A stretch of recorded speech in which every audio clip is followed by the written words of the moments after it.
To call the City Council meeting to order.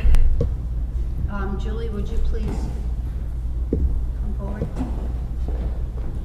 Good evening. Thank you for letting me pray with you this evening. Let's pray. Dear Lord, we do just want to thank you for today. What a beautiful day you have given to us, and what a wonderful, wonderful day. This is the day that you have made, and we rejoice and are glad in it. We thank you, God, for this season, for this city, and we thank you, God, for your protection, your peace, and your prosperity that we've seen over this city. You say to pray for the peace of the city in which we dwell, for in its peace we will have peace. And we thank you, God, for the peace that you have given to us. Lord, your word also says in Mark that a house divided against itself cannot stand. And so, Lord, we do pray, God, that in tonight's meeting there would be unity. Lord, we know that unity is not always uniformity, but Lord, we thank you for the ability to work together, to stand together, and to move forward together for the common good. We pray, God, that a spirit of cooperation, courtesy, and kindness would rule the day today. We thank you, oh God, that we can work together for resolution in business, education, church, and our government. You have given us wisdom, and I pray right now for our mayor, for our city council members, Lord, for each one tonight, that there would be great wisdom and a spirit of wise counsel would fall over each one tonight as they govern and make decisions. I thank you, Lord, for your protection and your strength over all first responders in this city. And we pray, God, for the health of our city employees and their families. We thank you, God, for these servants who give of their time day in and day out to protect, to help, and to better this community. We thank you, God, for what you're doing, and we ask, God, that you would increase the peace in the city, you would increase your presence, Lord, and you would guide our government officials tonight. We thank you, God, for each one, and we pray your blessings in Jesus' name. Amen.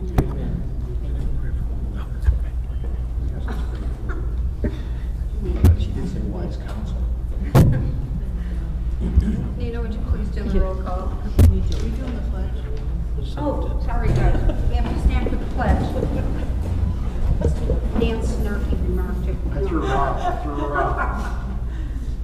I pledge allegiance to the flag of the United States of America and to the republic for which it stands, one nation, under God, indivisible, with liberty and justice for all. Yeah, come on down. Councilperson Alvarez? Here? Councilperson Pogorski? Here. Councilperson Geisfurst? Here. Councilperson Clem? Councilperson Williams? Here. Councilperson Gully?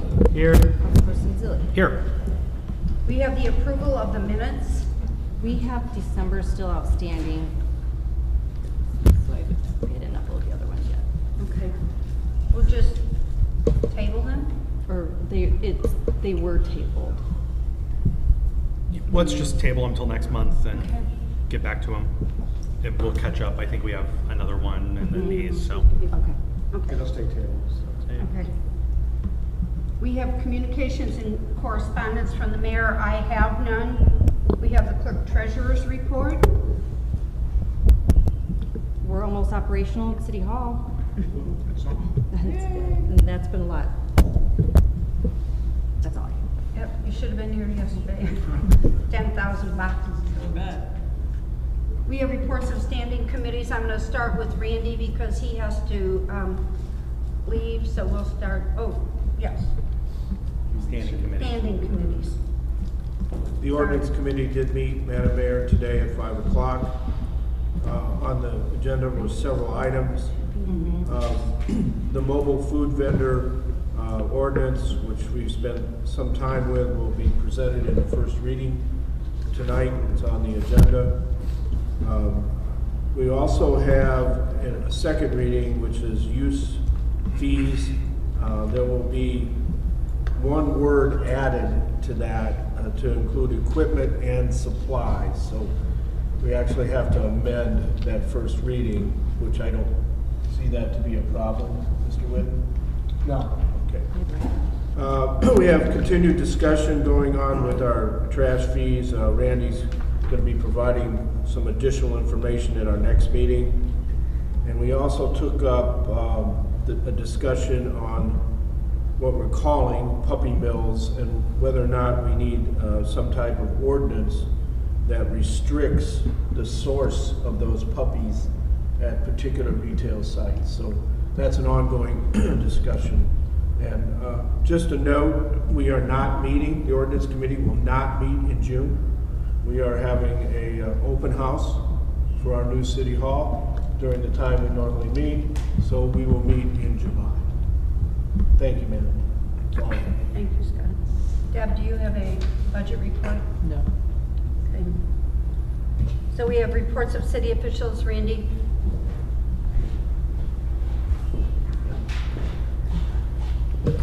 Well, happy 88 degrees out there, so it is very warm. The high tomorrow, I think it's going to be 74, so much more enjoyable. But the report I sent out earlier to the council here, to mayor, to others, Lord, so what we're looking at is our summer maintenance. Our mowing crews are in full-fledged.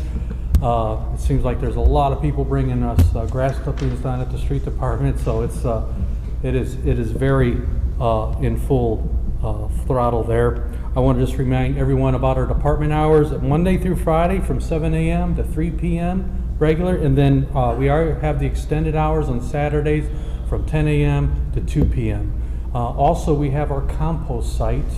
If anyone wants an unlimited amount of compost, they go to our US 12, they can contact our office or go on our Facebook page. We do have that listed as the address, or go on the countyrecycling.org site. They have that information as well. But I encourage everyone to go up there and look at the compost site. It is an absolute gem in the rough there. So other things is road patching. We continue to work on our roads, some of the troubled areas on our mains. So we are in the process. We have purchased already, and that should be coming to our street department about the next 2 or 3 weeks.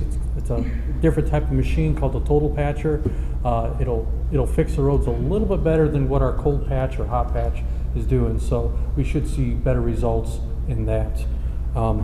Also, our Mosquito Abatement program is coming up. We just did about 3,000 inlets throughout the entire city. The storm inlets, we dropped a 180-day briquette or biscuit, which kills the larvae.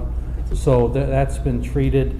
And then probably at the end of May, beginning of June, we're going to start our actual spraying, and trucks will go out in scheduled zones and spray those. So if anyone is concerned about any of the type of the chemicals that we use, we can easily give them that site. It's Clark with an E.com. They have all those chemicals on site. The 2 chemicals we use is mosquito mist and Anvil 2+2.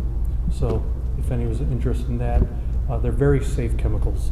So with sanitation, our CNG grant program, nothing major updating there other than we did hire an engineering firm to evaluate one of our buildings for CNG. The trucks are being built right now.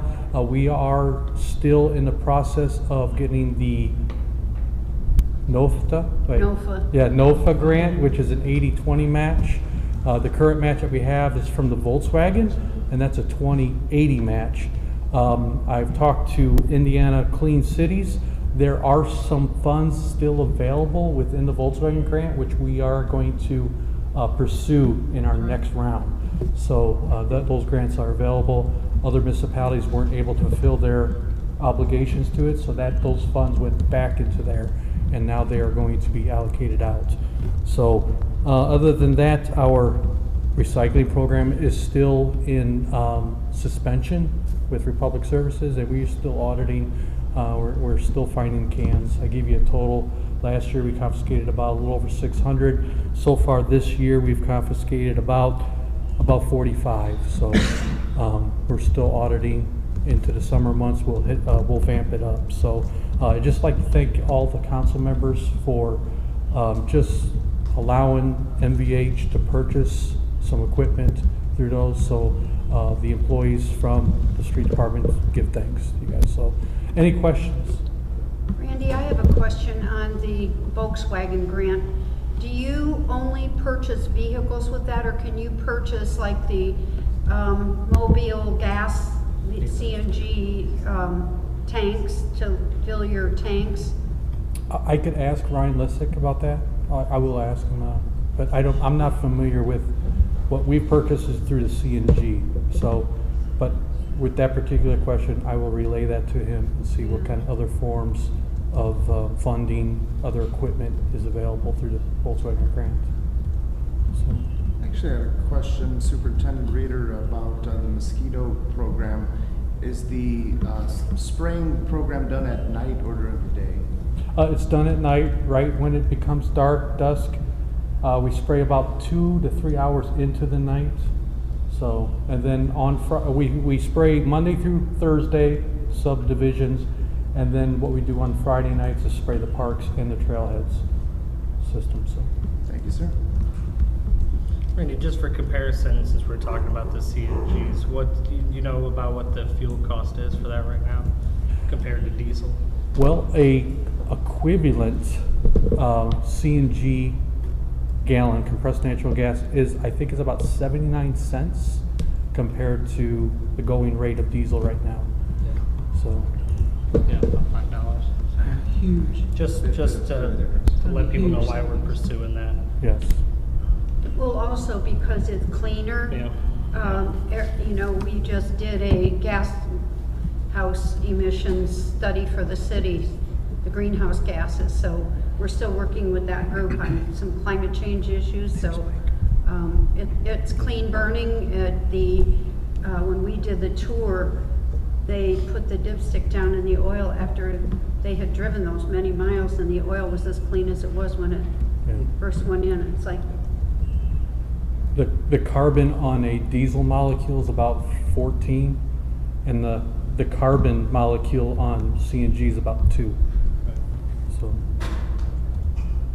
do you know how many, I don't recall them saying how many miles to the gallon you get with that as far as? it's pretty equivalent to, that's about the same. So we get about maybe 6 to 7 miles to the gallon on a truck, so it's about the same on CNG as well. So Great, Randy, keep us posted. okay. Thank you. Have a safe trip. Okay, Chief Wilkening.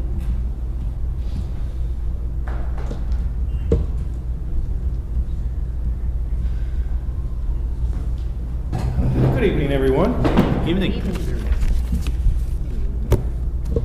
So, I sent you all a little bit of a report, a little kind of late this afternoon, but as you can see, we had quite a bit of stuff going on. As far as our call volume, we were down a little bit, finally. So it was the first time in 2 years that we actually were lower than the year before. So not a lot, but a little bit. So we got a little bit of a reprieve. Unfortunately, I looked at this month's run so far, and we're right back to even. So it was short-lived. Do we know why it was down? Just, was it random or? No, it was just random. A lot of it's random, but I think a lot of it has to do with weather. Mm-hmm. Normally this time of year, sometimes it's nicer weather, and the nicer weather, it seems like Yep. we always run more. So, and that's coming, so that's why I'm thinking things are gonna start picking up pretty good. So people get out, start getting active, and then aggravate things, so. Got it. So for the month, we had 435 calls. 325 of those were ambulance, and 2 were fire calls. The same one last month, it was 513 calls. So actually, April of last year, we were swamped. So that's quite a few calls. So I think that's another reason for it too. Is I think it kind of leveled back out this year. We still had, even though we were down on calls, we still had mutual aid coming to the city 23 times. Only one of those was for a fire response. I know I put 2, but I redid the numbers and it was only for the 1. So that gives us 1,950 calls for the year. 1,420 were ambulance, 13 fire. Our mutual aid calls are 108 for the year. We're still up 69 calls from last year, so like I said, as the weather gets warmer, I'm sure our volume will increase. As far as our personnel issues, We did have the academy graduation. We had 3 people graduate from the academy. They were firefighters Tyler White, John Granados, and Thomas Anderson. Mayor Lynch and Councilperson Podgorski attended. We appreciate your support. Hope you enjoyed it. The MAC is really an amazing place. So It was a very nice ceremony. I also attended a groundbreaking on Monday they're making a village, and it's going to be kind of a town. They said it's kind of like Disney World, the Main Street, but it's all going to be indoors. So you'll be able to do training it'll be a whole town indoors. You don't have to worry about weather or anything like that. So their goal is to make an entire village of things for police and fire to all train. So, like I said, a wonderful place. We are in the process of hiring 4 new firefighters. They are just finishing up their physicals. We're waiting for the results, and we'll be sending those down to Perf. And then we have 2 more that we are waiting for. They have to finish some prerequisites that they need to be hired. So once they finish that, we should be able to process those. Randy, those are the 2 from the ceremony, right? No, Or the 2 from the the ceremony? 2 from the included in 4? 2 from the ceremony are part of the 4. Oh, part of the 4. Yeah, we graduated 3, and then there were 2 other members that graduated through their volunteer departments or other departments, and they are coming to us. So they've already come educated, so that's a big plus for us. It saves us a lot of time. As far as short-staffed, it is getting better. We only have 4 people on major medical right now. Unfortunately, one of them is probably going to have to pension off with a permanent injury, so we'll probably be losing them. And we have 1 person that just came down with COVID, so we have 1 person off on COVID. Promotions, it was an oversight last month, but with the retirements that we had, we did have 2 promotions. We did promote engineer Jason Seifert to a lieutenant, and then master firefighter Tim Fursick was promoted to engineer. So 2 very good individuals, very, very good firefighters, and they're going to be a definite benefit in their positions for us. Vehicles, we didn't have really anything major this month. Luckily, just the normal breakdowns. It's a team effort that between our engineers and Chuck Litzkow and our other mechanics that are helping out, they do an excellent job of a lot of the in-house stuff to keep these vehicles in service and fixing them on the spot, so we don't really have much downtime to keep us going. So kudos to all those people. I did talk to the Board of Works today, and I did ask for permission and received it for a new fire engine. So we're going to be putting out bids next week. We should have all our specs totally completed, and we'll put those out and get those back. So it's a pretty exciting time for us in the fire department. We actually get a new fire engine. As far as other grants and monies, the Assistance to Firefighters grant, I've been looking online, and it looks like it's still going to be another month or 2 at least before they start passing those out, because they form committees and it has to go to subcommittees, and then they weed them all out, and by the time all that happens, it takes a while. Training, it was nice. We had some nice days, and also we started with the weather turning. We did a lot of training outside. Our crews were pulling lines, flowing water. You might have driven by and seen them outside training. So they put in a lot of hours last month training and getting ready for the warmer weather and the hotter fires. As far as education, we did do quite a bit of education for the public and the city over the month. We held CPR classes for city employees. We were able to do a lot of the street department, the wastewater treatment plant, the field division. We even got Norma done, so the mayor's office is covered. We also did it's what's called Stop the Bleed. It's a fairly new program, and they're trying to do trauma like they are doing CPR and auto defibrillators is they're putting these kits in high occupancy places, schools, malls, churches, and what it is it's a trauma kit to help stop heavy, massive bleeding. So they figured, well, if we can do it for heart, we can do it for bleeding, and at least try to stop it. This came about with the Iraqi war, and the medics were coming back saying, hey, we're doing this out in the field and using tourniquets and things like that with great success. Why can't we train the lay public to do the same thing? So what we did was the school system, I believe it was Sheriff Reynolds, got a lot of them for the school system, and they have Stop the Bleeds in all the kits in all the schools. And we trained, we did 2 days of training with all the teachers from the district, a lot of the teachers from the district, and taught them how to use it, which was tourniquet use, massive bleeding control, and wound dressing. So it was very beneficial. All the teachers seemed to like it, and they did a really good job, and I think it's really going to help. And it's not even so much for the mass casualties and the shootings like everybody thinks. I mean, it can be as simple as a kid going through the glass and cuts his arm up, and there's no way to stop the bleeding, so now they have a kit to do that, to control it. Yesterday when the kid face planted. Yep. So this is it's going to be very beneficial at school and at home and just about anywhere you go. So it's a really good program.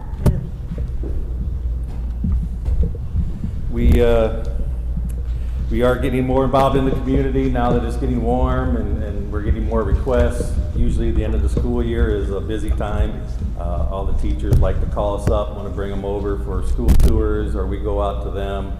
The firefighters love interacting with the kids. They are very interesting individuals, to say the least. They educate us, I think, half the time. And they love the fire engines and all the equipment, so we have a good time with the kids. And so that's ramping up again. Our union worked with the Kiwanis, and they did do Eggs Galore over Easter, which is they kind of help the Easter Bunny hide Easter eggs for certain individuals. It's a fundraiser for them. So we've done that for a couple of years now. And then also Chief Kodacek is still involved with the county health department, and he goes around and gives COVID vaccinations to the shut-ins and the people who are unable to get out and get their own shot. So he goes to their house. He does it along with Assistant Chief Scott Arnold from Valpo, so the two of them kind of try to cover the county. That's great.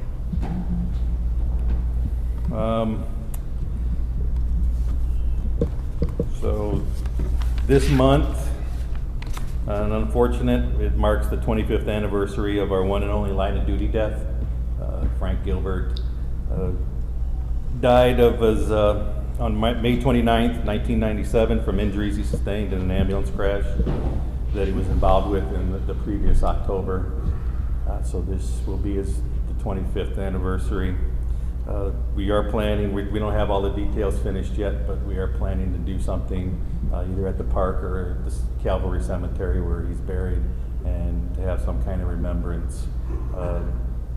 Frank was, if anybody knew Frank, he was a great individual, very funny. He was an educator, and even in death, he educated us in some of our policies that were lacking, and he helped build this. Even when he wasn't here, he helped build this fire department and the ambulance service. So we owe a lot to Frank. So we want to make sure that his memory stays alive. We actually take all of our rookies in their first week, and we have a class strictly on educating them on Frank Gilbert, who he was, what he stood for, and what with his accident and what the lessons they taught us. So. And then on a good note, let's end it always on a good note, is I would like to give a good job to firefighters Ashley Harder and Mike Durak. They were down at FDIC, the Fire Department Instructors Conference, and they participated and completed in a 110-flight stair climb. It's in remembrance of the 343 New York City firefighters that lost their lives on 9/11. So they did that at Lucas Oil Stadium a couple of weeks ago, so they represented the department and did a fine job. So kudos to those people and all of our people. They go out in the public every day and make us look good. So, any questions? So Randy, are your new firefighters that you're bringing on going to be sworn in at next month's meeting? Probably not. Okay. It takes a while for the state to get them approved and for us to bring them in, so we won't swear them in until they're actually officially hired. So it could take it'll probably take at least another month. Okay. So probably July I will be asking to swear them in. We'll be at the new city council. There we go. The old fire department. The old fire station 3. Anything else? I think I took up more time than Candiano, so I know. Thanks, I don't Randy. know. So you could be short today. He's gonna have to step All on his right. game now. Thanks, Randy. Chief Candiano. Now you have to outdo Randy here.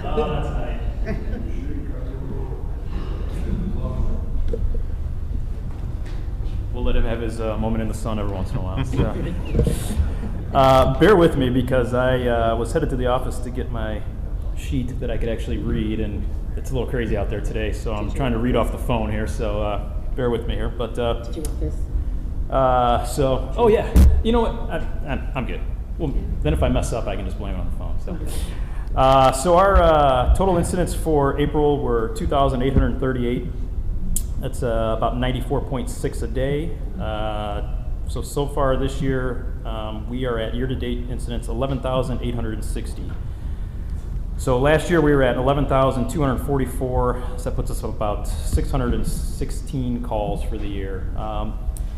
As with Randy, I feel like last month we were pretty stagnant as far as numbers, but I think we're making up for it just today alone. So, and I'd agree with you. I think the weather, it's kind of a cold spring and people aren't out, and now everybody's out.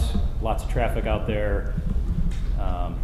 Just a lot more activity. So, with more activity comes more calls. So, we'll see what the summer brings. So, as far as our hiring and staffing, last week we had Officer Lear, Officer Shane, and Officer York graduated from the police academy.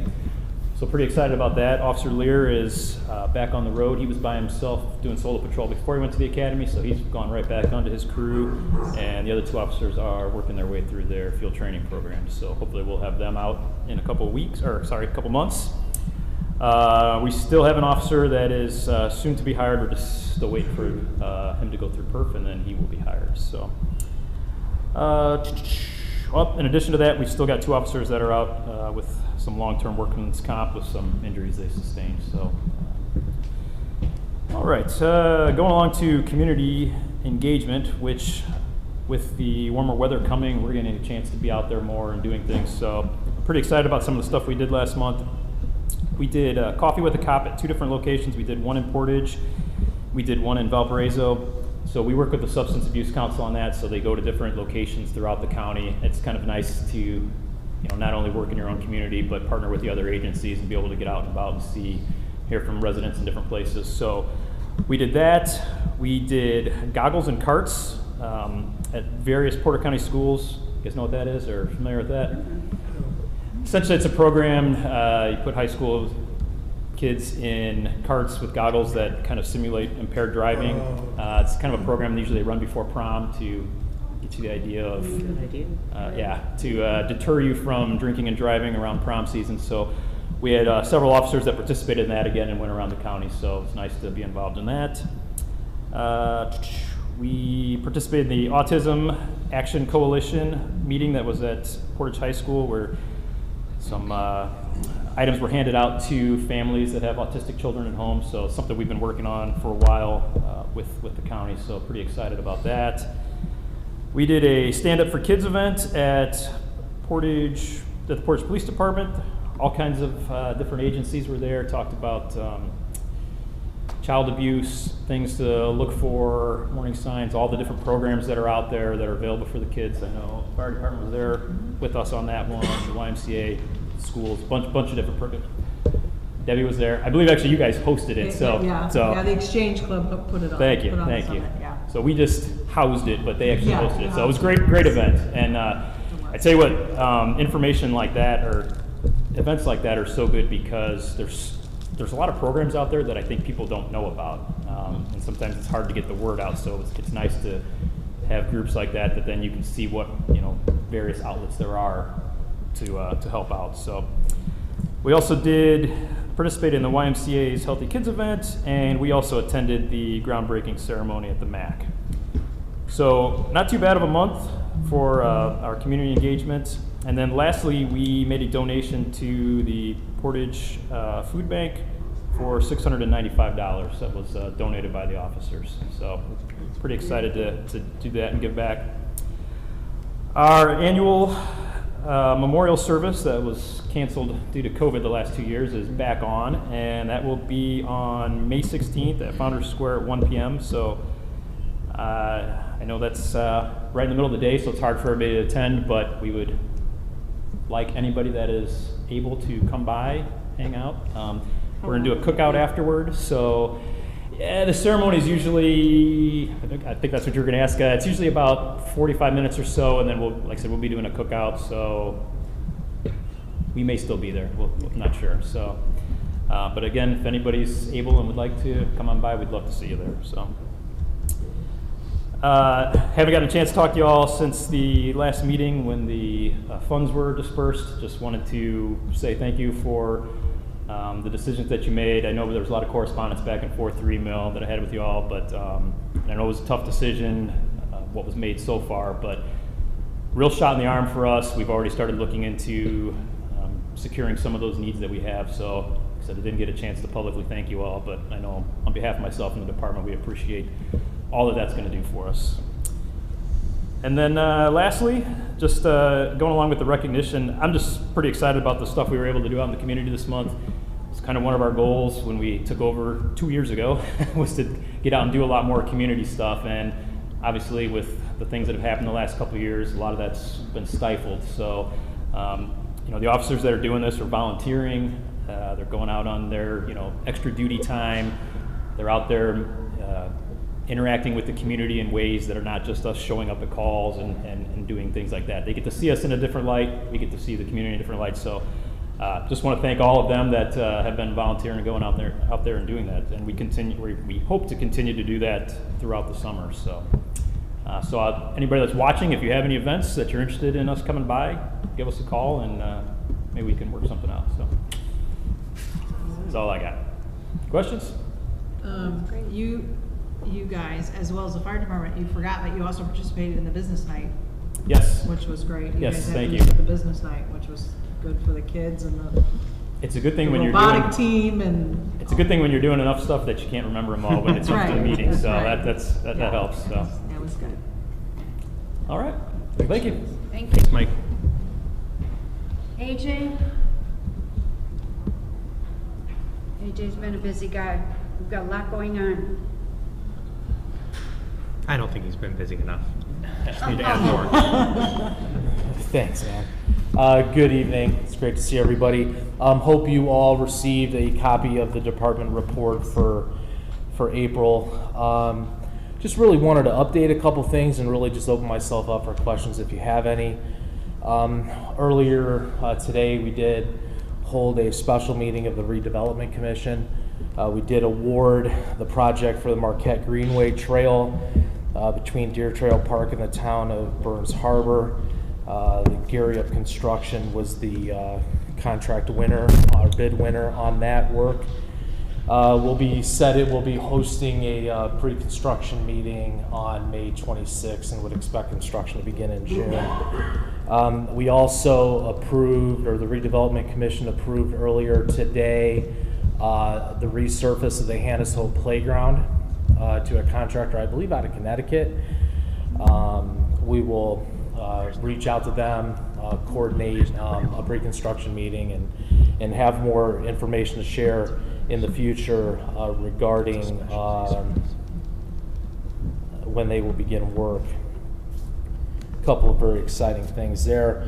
Earlier today, we did hold our pre-construction meeting with Russell Standard. They were the low bidder on our crack ceiling projects for 2022. They will begin work the week of May 23rd for a couple days and go home to spend the Memorial Day weekend with their families and be back in town the following week for a few more days of work.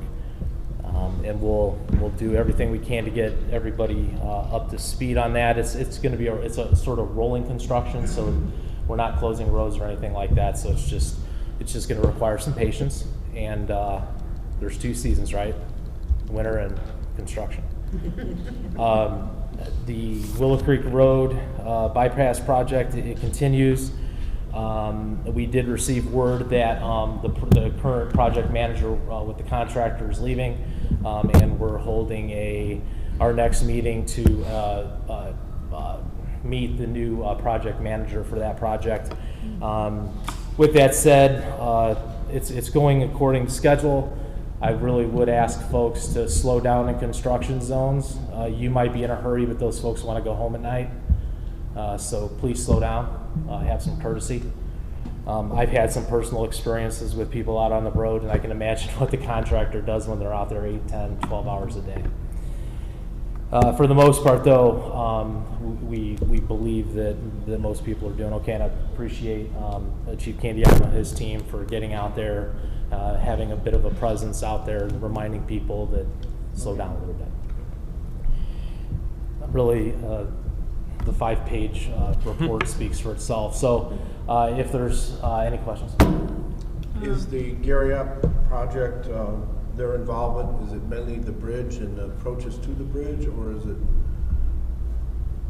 what is their role? Of the whole project. They're the general contractor. Okay. So they're going to take where the Burns Harbor ends all the way into Ameriplex? Yes, sir. Yes, sir. AJ, I know we just did that this month for the Traffic Commission, but Yeah. we did vote to lower the speed limit We did. in that construction area to try and get people to slow down. On Willow Creek? Another action that I think really has an impact on folks in the community is the Traffic Commission this month, that's why it's not on this report, did approve removing the right-only lane at the intersection of, so this would be westbound Central Avenue at Hamstrom Road, right by the Speedway there. There was, Captain Monks had brought some that to our attention. We paused, we reached out to the design engineer to ask if there was any reason why specifically a right turn lane was installed. You know, we did not find there was really no engineering justification for that. We asked the engineer if we could move in a different direction and have a through right in that lane, and there isn't a problem with that. So over the course of the next couple weeks, you know, you've got to get the word out, you got to get notice out that there's a change in the traffic pattern. Signs need to be removed. We need to do some milling of the striping on the asphalt. So there's some work ahead of us, and there will be a level of coordination. We'll probably use the signboards to introduce a new traffic pattern and stuff like that. So yeah, something else that they worked on. Buried in this report somewhere in the Traffic Commission section is, yeah, we're fully aware that the lights on the bypass are purple. We have reached out to our contractor. They are reaching out to that vendor. It appears that there is It's a an issue nationwide problem. with the lamps, and more to come. More to come. AJ, on that Yes. right turn only, is it the other way too, to go southbound on Hamstrom? Is that a right turn only? It is right turn only. That But that's question was. because it's ending. It is, Right. the road's a little, yes, that's correct. It's coming to an end Right. as opposed to a beginning. We have the similar traffic pattern at the intersection of Willow Creek and Central, where westbound Central Avenue at Willow Creek is right only because it is falling off as you continue to go westbound.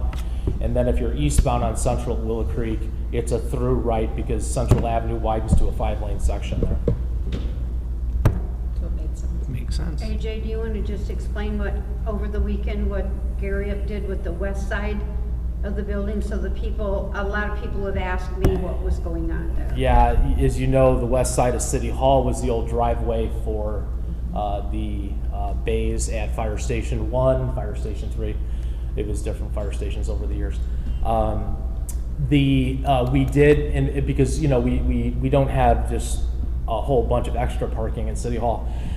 We did investigate that. The driveway width was not adequate to provide for a two-way drive aisle and parking that would comply with city development standards. So the project is the removal of that asphalt, removal of the driveway that was on Central Avenue, and replaced with a barrier curb, sidewalk, and it'll be landscaped. There's an emergency exit on that side. Because From there's the a building, ramp, yeah. right? And a, Yes, yes. So on the building, near the northwest corner of the building, Right. there is an egress off of the council chambers. Yes, there's a concrete sidewalk that exits north that continues onto the parking lot of the adjacent business. Okay, all right, 'Cause we have It parking in remains. the back. all right, okay. It remains. One last thing, well, unless there's more. The Founder Square ribbon cutting ceremony is set for Friday, May 27th. It'll be at 11 a.m. Amy Armstrong here in Portage Parks is working to put together the show, the program.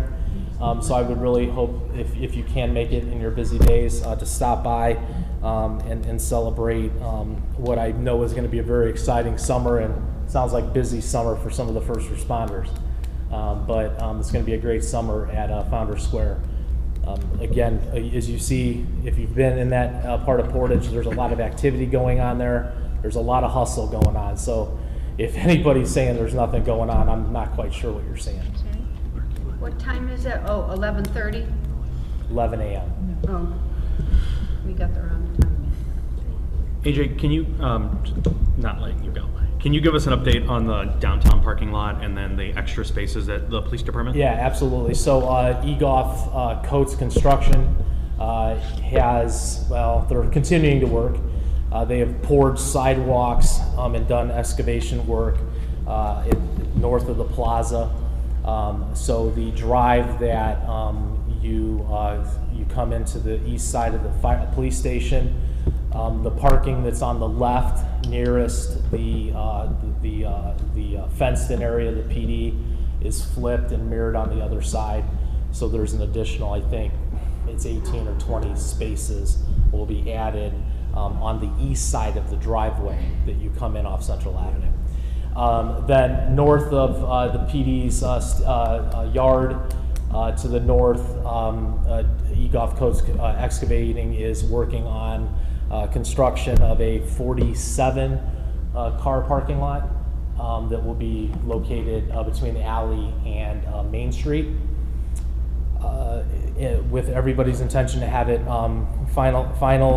finalized and ready for the ribbon cutting event on the 27th. They're ahead of schedule, which is great. We're coordinating 3 contractors out there, and we're fortunate to have them because they're all working very well together. Gary Up's out there doing some work wrapping up their contract with Founders.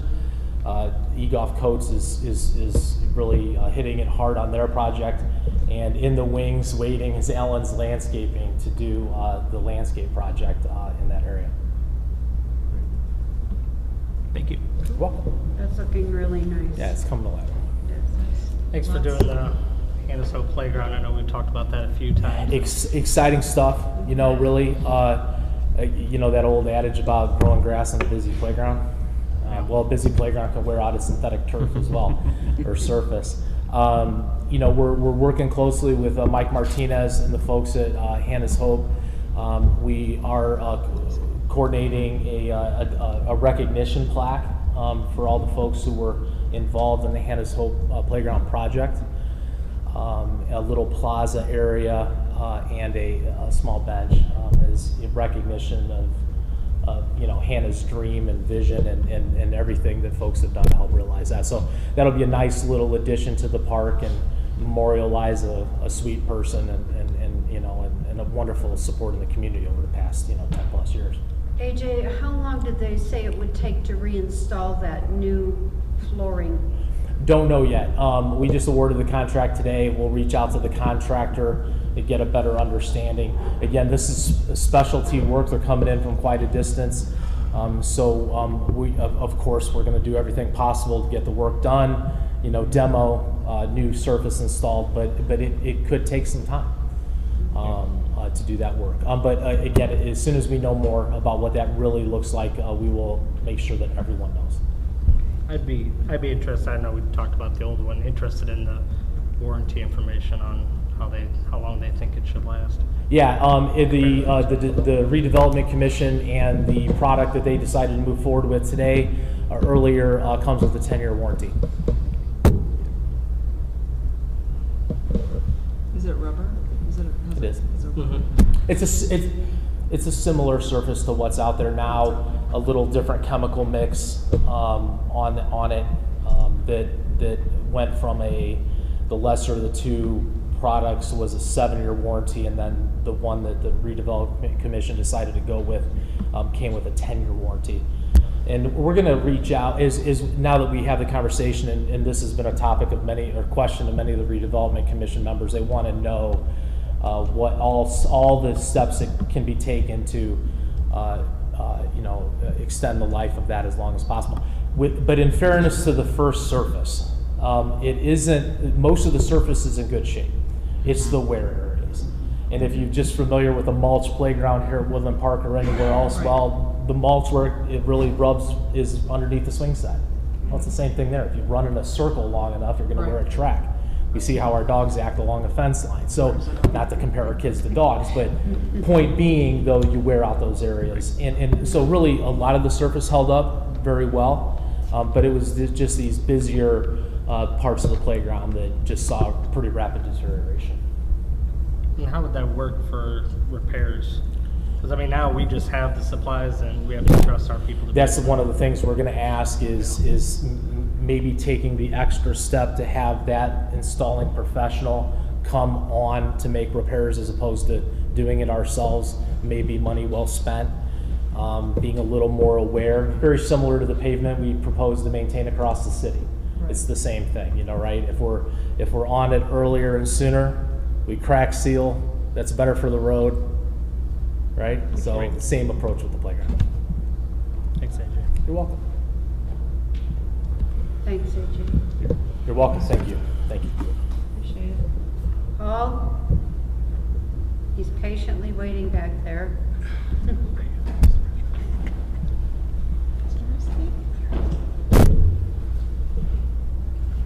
The first thing I wanted to say was good evening, and thank God it stopped raining. We were able to get all of our fields up and ready. Where all the softball fields and soccer fields are open and ready for service. All the concession stands are open and ready for service. So that was all. We have the baseball with the Cal Ripken and our league and plus tourneys all set and ready to go. The other thing is we've been looking to add on to our staff, obviously, for the summer help, for part-time help. So we've been adding to people. We think we've got enough people now to cover all our concession stands. They should be starting within the next week or two. And then we're looking to staff up our maintenance people. I did have to, and I didn't want to because of my interim status, bring on a full-time person. But since we lost one to the service department, I decided to move up one of our part-time persons to a full-time position this week. And so he'll be starting this week or next week as a full-time employee. And so we just need to have full coverage at the park. So we've had some very good events going on. We've had obviously we had a mommy son night here. That was well attended. We're having a craft fair coming in this weekend. We have other events that are booked, so we're looking forward to those. We're hopefully happy with the guys that you got. Your move out went smoothly. I think we're going to miss you as tenants, but So it wasn't, other than that, just trying to keep things moving on a day-to-day basis. We're looking on, we've got a plan now set to, we're going to be redoing the front here of the Woodland Park. We're first going to do a cleanup and pull everything out that's there, and then make an assessment of what we're going to put back in to replace it. Trying to think what I'm missing. I think that's about it. Oh, in the future, since the second one, I'll be putting together a report to submit to you guys, so I have a lineup of the things that we have to do. So, I think that's it. We have a full schedule of events coming up, and we have a lot of bookings in rentals, so we're pleased with that, and that's picking up. So with the warm weather, we are getting a lot of inquiries of when we're going to open a splash pad. We keep telling them Memorial Day, so that's. Other than that, things seem to be running smoothly. Any questions? Do you think it helps now that we're all out of there, that your staff is more freed up to do other things? Because I know they were always setting up and tearing down for us. There was, yeah, a little bit of that. Yeah, we were spending some time doing things for your guys' activities and the different meetings you were having. So it's going to be easier now for us to kind of concentrate on things that we normally do. So I would say it's going to be easier for us to do that, and also to concentrate once we get everything straightened out. Just having this space allocated in a better way for how we need it to use. And we're going to move back downstairs for being able to rent that out and as a revenue source. Yeah, because that room was tied up. I mean, yeah, 100% of the time. And so is across the way there too. Yeah. So yeah, we're looking forward to getting those back into circulation and putting them out for rent. I have a quick question. Yes, ma'am. Is it, and I heard this, so you can confirm whether or not it's true, that the generator quite possibly is fixable? That was something we looked into. I talked to the gentleman from Alta. They came out and we had a discussion. He says, why don't we take a look at this and see if we can repair it instead of replace it? So I had them come out, and they were tinkering around in there, and it appears that it was just a sensor and a switch that was showing that it was low water and would be sensing the radiator level. So they bypassed that switch today, and it ran perfectly with green lights on the sensor board. So with that being said, we need to replace some mufflers and a couple of other some panels and a couple of other things. But as opposed to spending $40,000 on a new generator, we might get away with spending $1,000 or $2,000 in repairs. Fantastic. How old is that generator, Paul? I can't say for sure. I wouldn't want to speak out of school, so I'd have to check to tell you. But it's been around for some time. I think it's over 10 years old at least. Because this is a warming and a cooling center too. Yes, so ma'am. We wouldn't want to risk keep that it. in mind. I mean, if we patch this one up, we don't know how long that's going to last. Right. I'll make sure that if we do this, that everything is in workable conditions, so it's not going to be a problem. And what it does then, once we do that, it has a test start up every week to make sure it runs properly. So it'll come back and reset itself, and it runs for like 10-15 minutes every week to make sure it starts properly and shuts off properly. So yeah, if that works, it'll be a big savings for the park at least.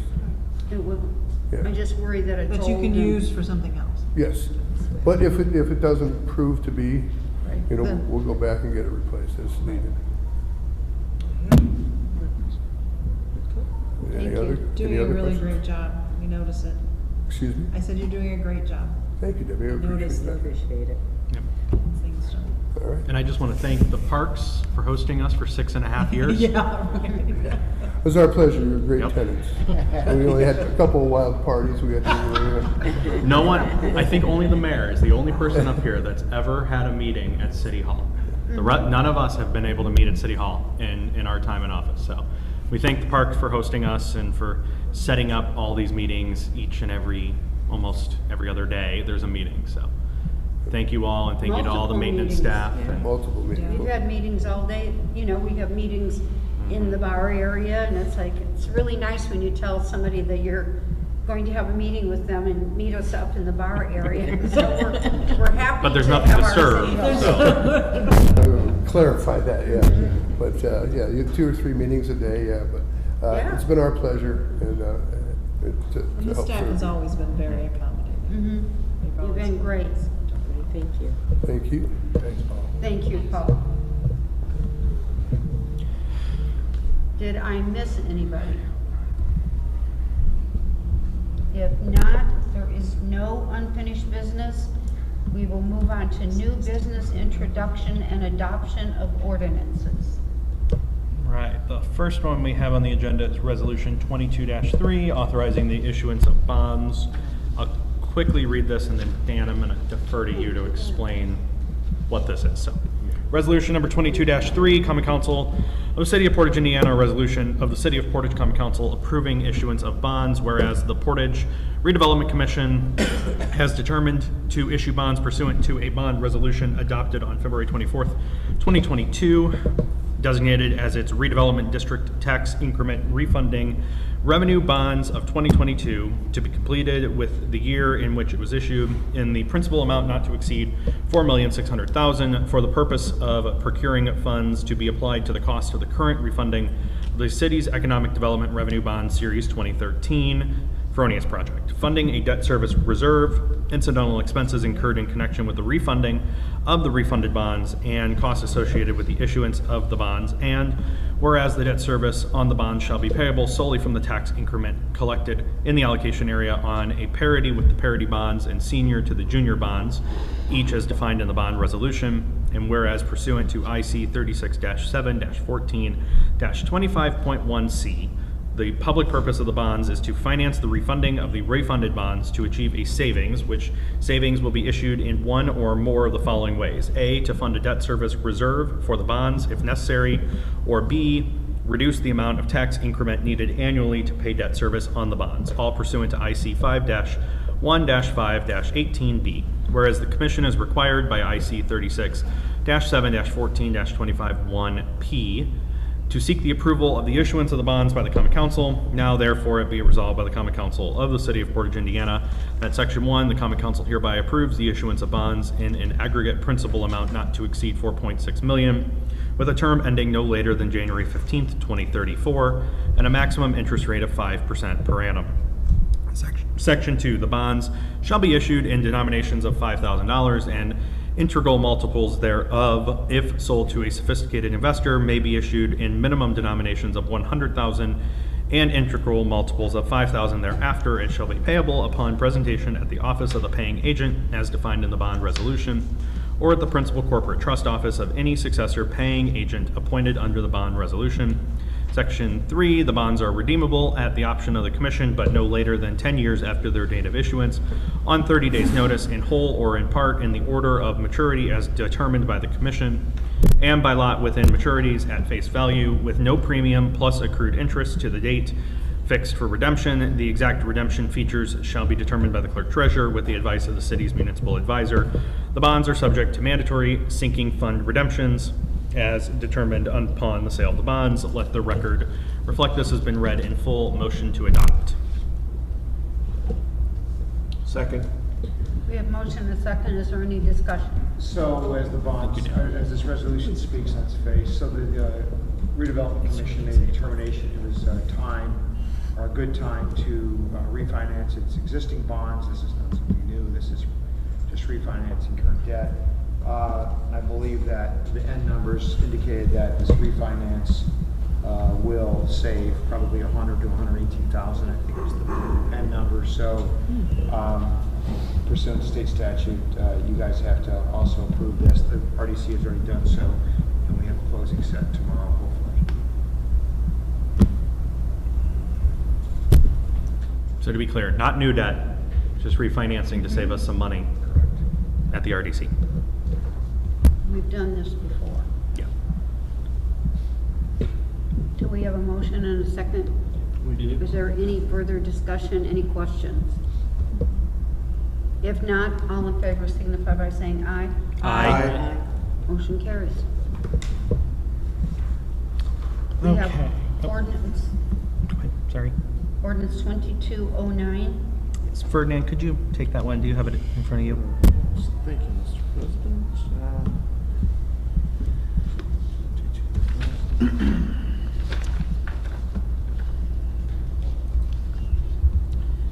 Ordinance number 2209, an ordinance of the City of Portage, Indiana, amending Chapter 90, Article 5 of the City of Portage Municipal Code entitled Zoning Map. Be it and it hereby is ordained by the Common Council of the City of Portage, Indiana, as follows. Section 1. This ordinance shall amend Chapter 90, Article 5 of the City of Portage Municipal Code and accompanying zoning map in the following manner. The zoning shall be changed from NC, Neighborhood Commercial, and R2, Low Density Residential, to C2, Medium to Large Scale Commercial, on the property identified as 5630 U.S. Highway 6, and the attached legal description in the attached Exhibit A, and the topographic survey Exhibit B for 9.836 plus or minus acres. Section 2, contingencies, there are none. Section 3, conflicting ordinances. Any ordinance or provision of any ordinance of the City of Portage in conflict with the provisions of this ordinance is hereby repealed. Section 4, severability.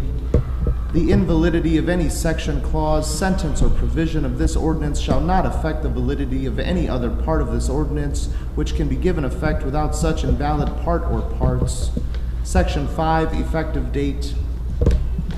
This ordinance shall be in full force and effect from and after its passage and adoption by the Common Council and approval by the Mayor of the City of Portage, Indiana. Let the record show that this ordinance has been read in its entirety. Do we need to take action on this tonight? No, this is a first reading. Yeah, we can't suspend on these.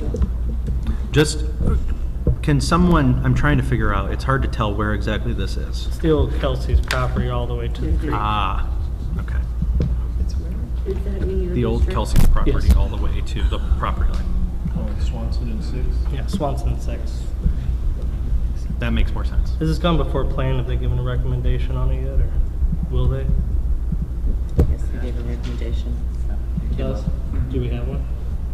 So it wasn't in Dropbox. I didn't know if we had one yet or not. No, it's, I think it's in that ordinance. Is it in the ordinance? Yep. Yeah, they sent a favorable recommendation, 8 members voted yes. Okay. So it's a first reading, so, okay. We have ordinance 2210. Yes, Scott, could you take that, please? Yes. So this is first reading of ordinance 2210. An ordinance of the City of Portage, Indiana, amending Chapter 18 to add Article 10 entitled Mobile Food Vendors. Division 1, General Section 18-353, Definitions. For purposes of this chapter, the following definitions shall apply unless the context clearly indicates or requires a different meaning. Food shall mean any raw, cooked, or processed edible substance, ice, beverage, drink, or ingredient used or intended for the use or for sale in whole or in part for human consumption. Food vending, push cart, shall mean a non-motorized unit, box, or container that is not propelled or moved by an engine and is used for the purpose of selling food. Mobile food vehicle shall mean a self-contained food establishment that is on wheels, self-propelled, or moved by an engine, and the vehicle is utilized for the sale and or production of food. Mobile food vendor includes any individual person, firm, or corporation who operates mobile food vending push carts and or mobile food vehicles and are licensed to do business in the state of Indiana and holding all requisite state and county health department business and resale licensures and permits to sell food and beverages in Indiana. This term shall not include food delivery services that deliver food or beverages ordered by a purchaser to a specific address provided by the purchaser. City means the city of Portage, Indiana. Park means a designated area determined by the Portage Parks Department. Private property means any area that is not owned or leased by the city or park, which can include a residence or business. Division 2, mobile food vendors operating within Portage Parks Department. And this really tightens up some things as it pertains to the Portage Parks. One is permit display, section 18-354, permit display. Any mobile food vendor operating within the park shall at all times display the permit obtained by the county health department while operating within the city, as well as mobile food vendor permits obtained from the Portage Park Department. Section 18-355 application. Any mobile food vendor operating within the park shall at all times fill out an application by contacting the Portage Parks Department at least 1 week prior to operation. It shall be within the discretion of the Parks Department to determine availability. A copy of a mobile food vendor permit issued by the Porter County Health Department must be provided to the Portage Parks Department, as well as a copy of a mobile food vendor's liability insurance. Section 18-356B. An application fee must be paid upon submission of the application to the Parks Department. There is a $25 non-refundable application fee. There shall also be a $300 permit fee due immediately upon approval of the application and prior to utilization of the permit. The permit is valid from June 1 to May 31st. Is that correct? Does that make sense? That's correct. June 1st through May 3rd of each year, regardless of the date you acquire. Checks shall be made payable to the Portage Parks Department. In the event the permit is issued by the Portage Parks Department is revoked, the entire permit fee is non-refundable.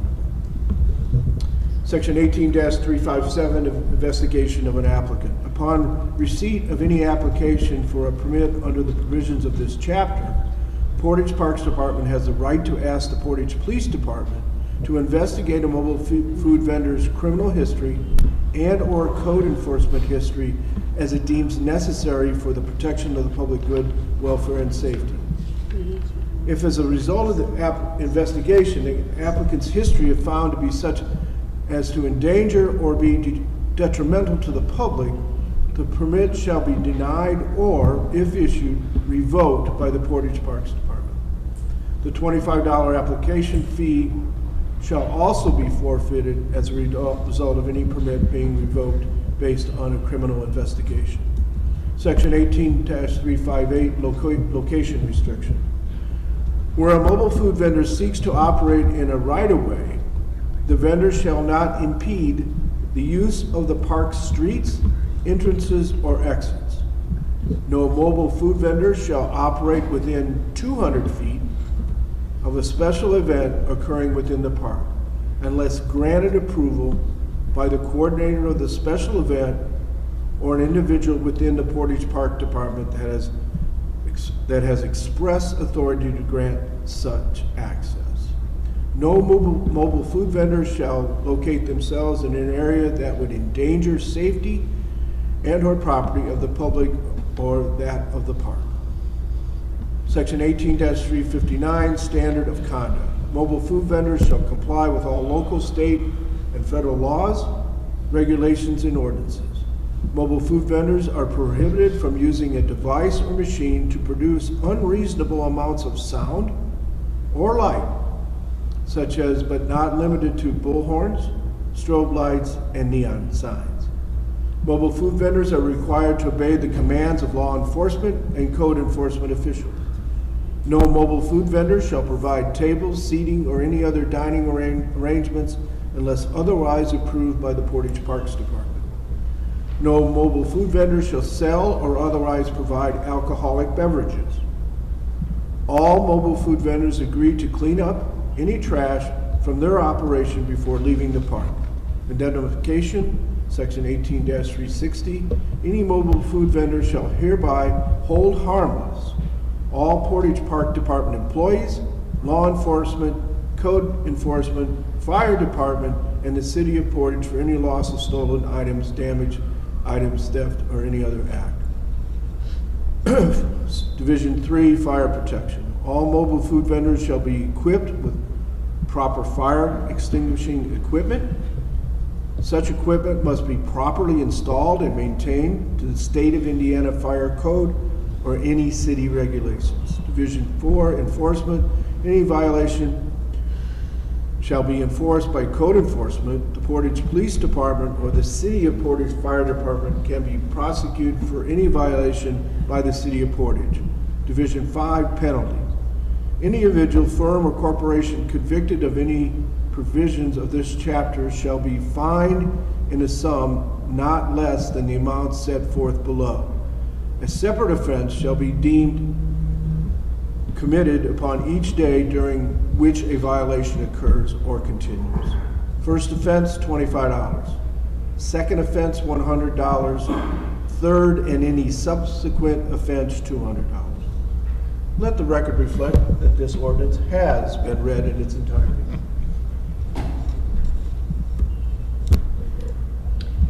So I have a question on that, Scott. Mm-hmm. So what about the food vendors? No, Dan? No, they won't. Oh, I was going to ask you about food vendors that park on private business lots. We had a discussion about that today. Okay. In our initial review of this ordinance, upon Attorney Stacy Witten's recommendation that we focus on tightening up some issues with the park. But I think we may be able to add some language into this amended ordinance to address private property and food vendors at private residences. So it's still a little bit of a work in progress. So I does guess that that's the best include the way. one that there's one that drives around the city is, I think my only concern with any of that is that, cleanliness and people, making sure that the health department approves their food truck to be clean and suitable for serving the public. And I think the ordinance committee agrees with that, and that's why there's some pieces here that we're going to have an ongoing discussion with Attorney Stacy Witten, right, Deb, Brian? Yeah. That we're going to try to incorporate language without having two ordinances in this ordinance to address private food vendors on private property and hold them to the same standards. But the ordinance committee wants to get this now, so Yeah, we we have it wanna- in place for city We events, want to right? get something in place because we're getting into food mobile vendor season. So And need we to- do have a couple mobile food vendors that interfere with our park department events who have not Right. complied, so. Well, and I guess, again, my concern is like, there's some where there's a business in town and sometimes they have a mobile food vendor on their lot for lunch. Right. But who's to say that Well, and we how did clean talk about is? that, so there's a multitude of things, and Stacy's gonna work with us, I'm sure Dan will jump in if necessary, but, who controls that? What's our liability for controlling something on private property? Does code enforcement have, the time to do that as well? Because if we're gonna go through all this trouble, then it needs to be followed through. So What this about ordinance, the- oh, okay, go ahead. Sorry. No. What about like the ice cream trucks that drive around the neighborhood? How Well- does this pertain? What's that? One particular ice cream truck is a problem at park events. Mhm. But driving through the neighborhoods, that would be something we would have to add to that piece. So part of this ordinance, just to be clear, if there's a special event occurring at the park, nobody else could operate within 200 feet of the park, correct? Right. Correct. So like we have an event at Founders Square, you can't just set up on the street outside Founders Square and start Right. operating. That was a major Right. concern that the That park was a- department yeah. had, Right. that there was some infringement by previous vendors that were parking just way too close, and they weren't paying anything. Right. Right, because They weren't- you already they had to weren't- pay a There permit. was They no had to get their application, permit, there they was had- no yeah. permit, Right. so we wanted to tighten that up. And I know Stacy is really digging deep in the well on this. Yes, she has. I mean, it's fascinating dinner discussion with Whitman, and I will defer to the brains of Whitman, and I know that she's digging pretty deep, so. She has, she's been a gem. Yeah, yeah, we've had multiple conversations, so. So this is the first reading. Yes. Do you First anticipate any changes to it? Probably in near not, future? since we're not meeting Not next. unless we do the addendum. I mean, I'll ask that question. We're not meeting again until June. Are there any park events that are coming up that are gonna have food trucks that we would wanna have this in place before then? Memorial Day. Do we wanna, Yeah. I mean, Memorial Day. I'm Wanna open suspend to and put it doing a into a- suspension and passing this if we think we need this in place. The ordinance committee's been vetting this for 4 months. It's just fine. I think it would behoove Yeah. us to get this ordinance in place, so. We've actually been working on this since Yeah. part of we last could, year. I would just add that if we did that, we would have to put it goes into effect June 1st, so people don't have to get a permit in the next 20 days to operate. We're gonna establish as a fund. They have to do that So, now we'll anyway. have to- They have to, right now, they still have to, they have to apply. I think we Yeah, changed. that's the- still in We place. changed the fee structure on the. Right, you already have to They get already a have to permit do and that, application. so- It's just cleaner that this would go into effect the day that the permits go into effect. I mean, I'm good with that too, that this goes into effect on June But 1st. what did you say, Dan? We Yeah, can't. but if we're establishing a fine, it has to be published Published for the public to have a public hearing? No. It's Just has to be When you're published. establishing a fine. Has to be noticed. You give notice to the public, and it takes effect after somebody gets it back. But we can pass it. You can pass it. Right, to okay. pass it, but We that just would can't that do- would just go towards We just a. can't go run out and start Right. a fine. I make a motion to Right. suspend. I'll second. We have motion and a second to suspend. All in favor signify by saying aye. Aye.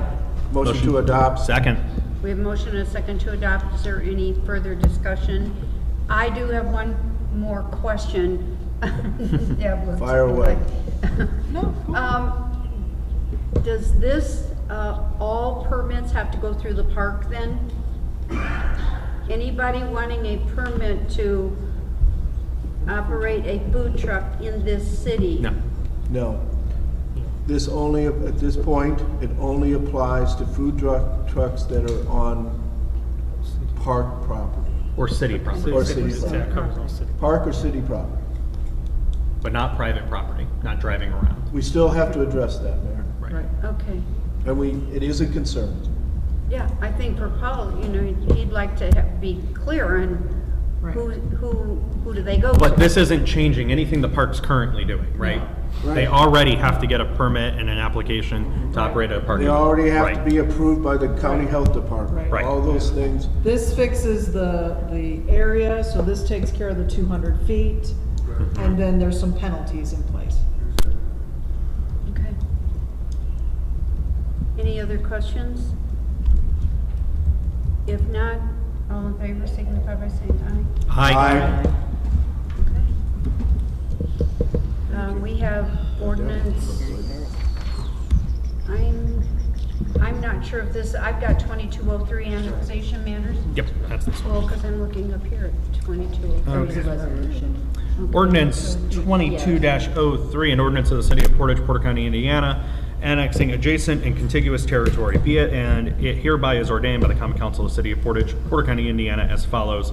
Whereas the City of Portage, Porter County, Indiana is aware that certain property adjacent to or abutting the southern boundary of the City of Portage, commonly known as the 600 block of 700 North, Porter County, Indiana, shall be annexed into the City of Portage, and whereas the parcel is at least or in excess of 1/8 contiguous to the corporate boundary limits of the city of Portage, and whereas the territory sought to be annexed is needed and can reasonably be utilized by the city of Portage for its development in the reasonably near future, and whereas the real estate commonly known as the 600 block of 700 North, Porter County, Indiana, will be connected to sanitary sewer service provided by the city of Portage and potable water service provided by the Indiana American Water Company.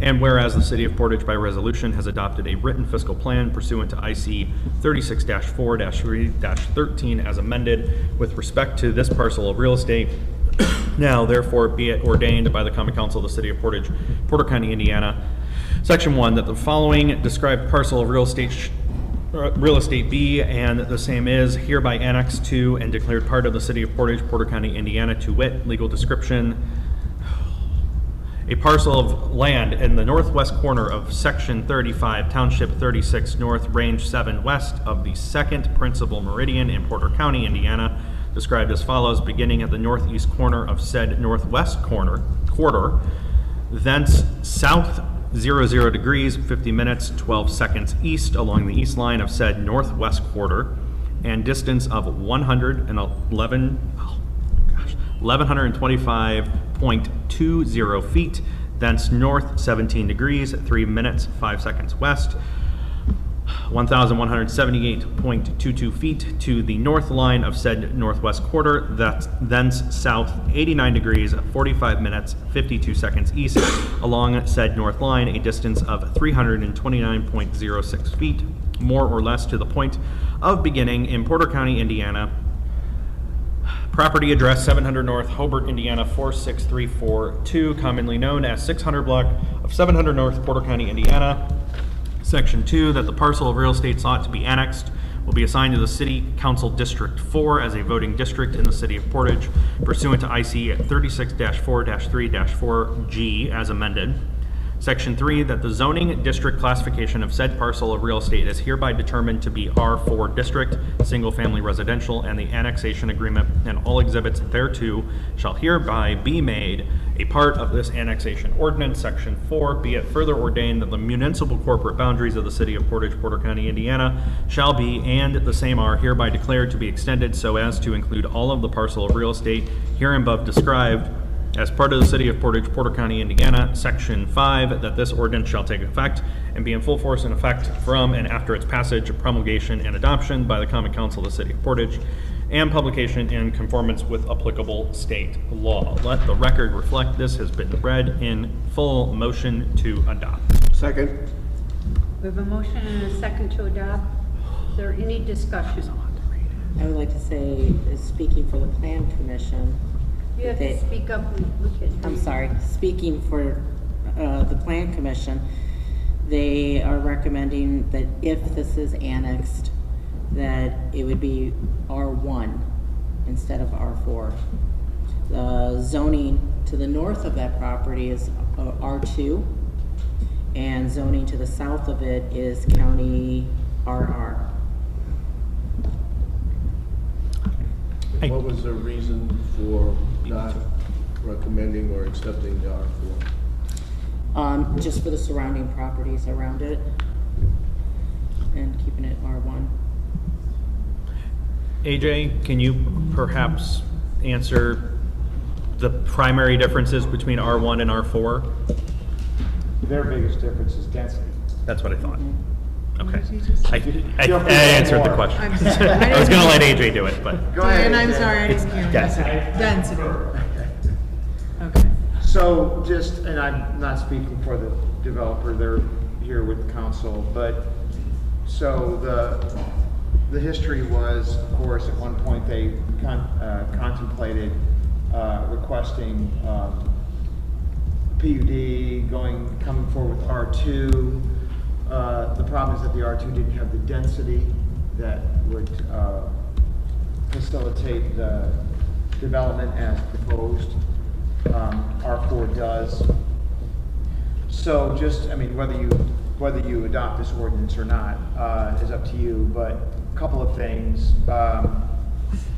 I forwarded to you what we'd already been given before, but I wanted you to have one last look at it, was the annexation agreement. So really, the way it works is, for something like this, if we decide to annex it, we do so with certain contingencies, and I've seen different ways of that happening. I've seen an annexation agreement just sort of lay out, these are all the things that are allowable under this zoning, but we're not gonna let you do this, this, and this, but we'll let you do this, this, and this. Well, essentially, since they have a pretty specific plan in mind, they've incorporated into the annexation agreement, the things that they're going to do. They wouldn't be, for example, if we annex this thing at R4, even though R4 might allow for different things, like maybe a giant multi-unit facility or whatever the case may be, they're bound by the annexation agreement. So whatever that's the devil in the details. What that says is what they're bound for. And keep in mind that we're going to have another round of, if you approve this is a 2 takedown annexation, just to remind everybody, because they have to meet the contiguous requirements. So if this goes forward, then they'll be back for the second takedown, Which is the other part of the property. to fulfill their desire for the plans. Now, if we annex it, or if you vote to annex it, it doesn't magically create their ability to go forth and slap in their development at will. It just means we've brought them in, we've annexed them with an annexation agreement with certain guidelines. They still have to go back and do the subdivision approvals and all those things that they want to do consistent with the annexation agreement. So it doesn't give them sort of carte blanche. Really what you're doing here, if you'd like to do this, is you're annexing it at R4. There's a default. If you did nothing, it wouldn't be R4. So What's the default? I think it's either R1 or R2, I forget. But it's not R4. But for their development, R4 is the one that gives them the density. So, and if you look at their plans, and Joe, you can come up and talk to any questions that you guys might have with respect to the plans if you want to get into that. It's my understanding, at least from the conversations that I have had with council and with the plan commission attorney actually, that you're going to hold pretty tight to the plan that you've got sort of in front of the council at this time, right? That's what we're gonna follow, yes. Yes, the annexation agreement caps it at 240. I mean, what would R2, how many extra, do you know how many? We never specifically drew it as R2. Can you say that again? Sorry, we never specifically drew the project as R2, so I can't give you an exact number. No, I don't think it's on. And so the 240 is for both phases, correct? Correct, that's the entire, Correct, that's. So the annexation agreement is for both phases. Correct, yes. but we have to do this 2-stage takedown because the 4 acres has to be contiguous with the 52 plus or minus. Right, we can't annex something that's not contiguous. Correct, right. So as you can see from the plans that they have in front of you, there's varying degrees of lot size. I mean, that's what creates some of this density. But that's the plan that's in front of you. And this is going to change, right? This plan is just a concept. This plan isn't anywhere near It's a a plan. concept. We have to get into engineering. Right. We have to get into significant, other planning mechanisms to get everything in. It's an estimation, but it's capped at 240. Single family. Yeah. So if they have All problems, single-family homes. if they have problems mitigating water, it could be less than that. There's a whole bunch of things that could affect. Yeah, it the depends on if we have to final. expand a retention pond or Yeah, do whatever. yeah. So Just a number of things that can affect. And the entire project, so for both of these, is going to have HOAs.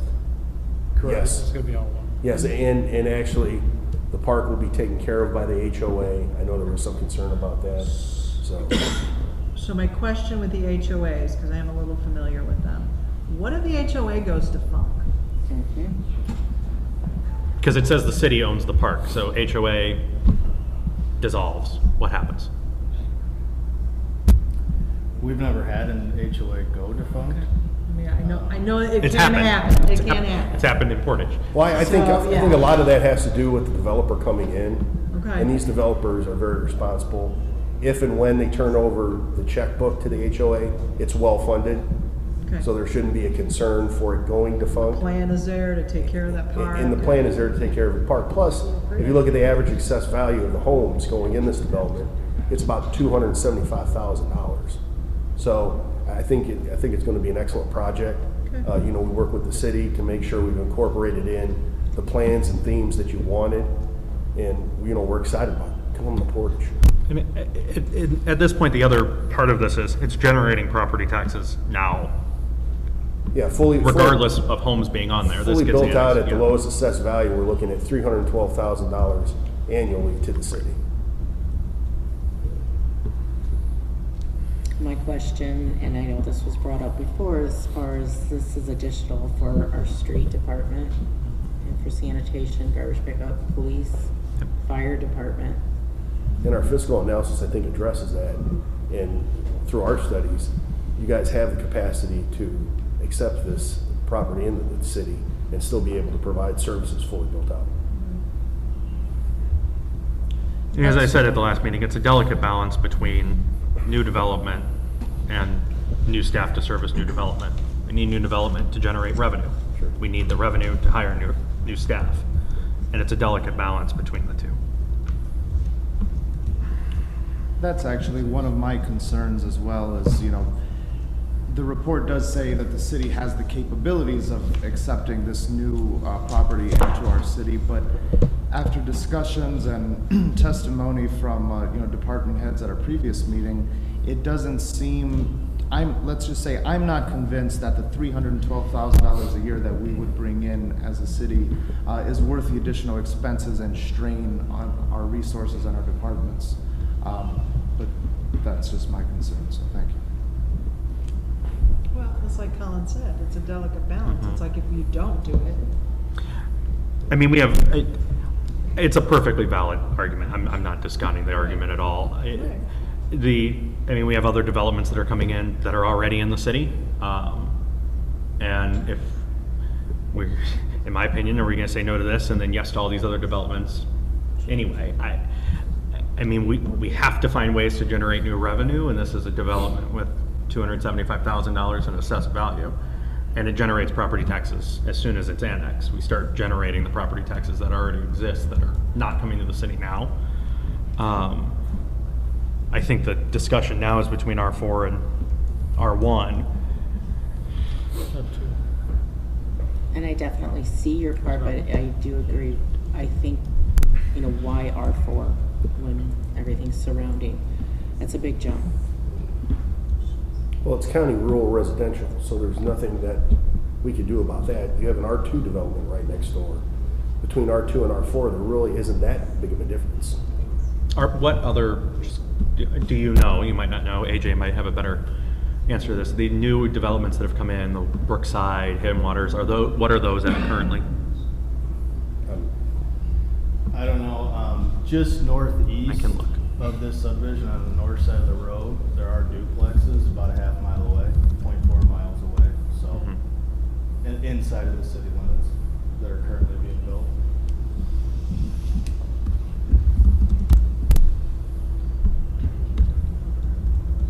These are all single-family homes detached. Right.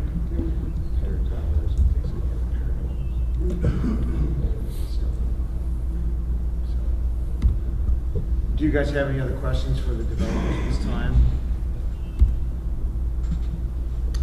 I don't. I think we have a motion. I can't remember. I think we have a motion. We have a motion and second on the floor. We do. I'm going to do a roll call. I'm just making sure everybody's got their questions answered. Okay, Nina. Councilperson Alvarez, No? Councilperson Pogorski, Yes. Councilperson Geishurst, No. Councilperson Williams, Yes. Councilperson Gully, Yes. Councilperson Zilli. Yes. All right, so I'm going to ask that the council entertain this annexation agreement. Make a motion to adopt the annexation agreement. Second. We have a motion and a second. Is there any further discussion? If not, Nina, call the roll. Councilperson Alvarez? No. Councilperson Podgorski? Yes. Councilperson Geishurst? No. Councilperson Williams? Yes. Councilperson Gully? Yes. Councilperson Zilli? Yes. Thank you very much, everybody. We appreciated working with you and we look forward to coming to the city. What is Autism zoning district? Thank you. Yeah, like Brookside's R2. Brookside's not R1. I think Hidden Waters is R2, maybe. We have ordinance 2204. Yes. Deb, can you take that one, please? I think this one can be quickly read. No, it's been read before. Ordinance of the City of Portage, Indiana, amending Chapter 38, Article 2, Division 2, Chapter 38, Section 38-38 of the Municipal Code entitled Fees. Be it is hereby ordained by the Common Council of the City of Portage, Indiana as follows. Section 1, Ordinance Amendment, Chapter 38, Article 2, Division 2, Section 38-38 shall be amended by replacing the existing text in its entirety with the following new text. There is established the following fee schedule for the use of ambulance services. Let this reflect it's been read in its entirety. Motion to adopt. Second. We have motion and a second. Is there any discussion? This is, we haven't changed anything since No. the last meeting, right? No. No. Do we know, just an overall percentage, what the percentage of increase it is from the previous, increase, which was what, in 2020? This is to be able to bill non-emergency ALS and BLS, which we don't do right now. So those claims get entirely rejected. Right. So it would be. It's not an increase in fees. Yeah, Right, it's right. just a coding difference, so insurance. Okay. We have motion and a second. If there's no further discussion, all in favor signify by saying aye. Aye. Ordinance 2205. Deb, I will have you do that one as well. Ordinance of the City of Portage, Indiana, amending Chapter 38, Article 2, Division 2, Section 38-41 of the Municipal Code entitled Use of Fees. Be it and it hereby is ordained by the Common Council of the City of Portage, Indiana as follows. Section 1, Ordinance Amendment, Chapter 38, Article 2, Division 2, Section 38-41 shall be amended by replacing the existing text in its entirety with the following new text. A fund known as the Fire Department Equipment Fund is hereby created as a non-reverting fund. Let this reflect it's been read in its entirety. Motion to adopt. Second. We have motion and a second. Is there any discussion? And this is just going to allow the clerk's office to put this in the non-reverting fund, Right. which is what we had been doing. There was just no ordinance. Correct. Have we been doing that? We had been doing that. Have we been now? No. So, When Because we didn't, there was nothing. Because there yeah, so wasn't let's be anything. clear. Right. When we looked at this year's, revenue and funds, well, this is taking some of that away. All right, so as you're doing these things, I'm not speaking against it, but I want you to understand, when we look at our fund it's analysis been with the clerk, unwritten. this is gonna hit it. When did we stop doing this? Just this year? When I found out there wasn't an ordinance that authorized it. Was that So this year? it's been done, yeah. It's been happening. It was at the end of last year? Right. Yeah. It was before Lynn left. Yeah. Okay. Before, and I think that there was a change to this done in 2016, where they did it. So even the 16 one wasn't 100%. Let's be clear. So this is different. So, and I don't know why they changed it in 16, doesn't really matter now, but this is a hit to our This is funds. the Medicaid reimbursement only, right? Yes. Yes. Yeah. But So long as we know that, so I don't care, do what you want to, I'm just saying, be aware that you're gonna have to make it up somewhere. Because we're not flush with cash here. Go ahead, Randy. This has been, we have gotten 100% of it the past years. And it was in 2000, no, in 2000. Except for this year, Right. this last draft, because we were the ones, we paid for it, we paid for the study and did everything, and then we got whatever they reimbursed, that was what was put in our So in account. 2016, it was the last version of this ordinance, you were not getting 100%. whether that was happening or not. If that was happening, it was happening in contravention of the existing ordinance. So the clerk correctly realized that and stopped doing it. So when we looked at our funds, to be clear, when we looked at our funds, it was not this. This changes things. So, Right. so I've heard it said different ways, and I understand from the fire department's perspective, you were feeling like that's the way it's always been done and should have been done, but that's not what the council did in 16, and that is not the way it was supposed to be. So I guess in terms of what we budgeted, how did we budget this revenue? It was all budgeted to the general fund, right? But were we budgeting it to the fire department's line items? We don't budget the equipment fund. Okay. So it is probably, I mean, it's not a bad idea to budget for equipment. I mean, to have Right. a non-reverting fund to try to keep your equipment up to speed. I'm not saying this is a bad idea. I'm saying that when you doing this, understand in your minds, you have to make up the it up difference. somewhere. Right. This is not a wash. It's not. Excuse me. So Well, I just want to say one thing in defense of the fire department, because I know that you bought the last ambulance with that money. So the trade-off is, yes, you get to you can buy an ambulance with it, but, you know, if you don't give them that and they need an ambulance, you're gonna have to find money for that too. Nina, All the reason why we. do we have a sense of what the amount is? I heard a number a few months ago, but I don't know how up to date that is. I'm not sure. Okay. It just depends, it varies. Right, it depends on how much Yeah, is I- It's been very reimbursed. consistent. Last year was quite high. Yeah. This year it's probably gonna be low again. The year before that it was low. What So was it last year, Brenda? Like 90? 95,000 was last year. The year before that it was 25, 30,000. Why was it so, just an I- inordinate number of months? It's just the way amount of they figure it out in their Medicaid. calculations. Yeah. We couldn't figure it out either on how they get it. It's a very complicated formula, and that's why we have to 'Cause hire. Medicaid decides. That's why we have to hire Blue and Company. They do it for us because it's a nightmare. And I've read through all of the stuff that the audit they do, and I've read through all the numbers. This, and by the way, just because, this isn't, I'm not saying this is a bad idea. I'm just saying, I've been You gotta make up told the by money. different council members, or asked me, is this a wash? And as it sits right now, it is not a wash. Just make sure that you understand that you have to pick it up somewhere else. Right. We've got to pick up the 10% difference, right? Because it was 90% that you were getting and 10% to general? Other way. What was the 60? Okay, it was the other way, okay. Yeah. So it's a pretty good chunk, for a good purpose. But the initial Medicaid billing is going 90-10.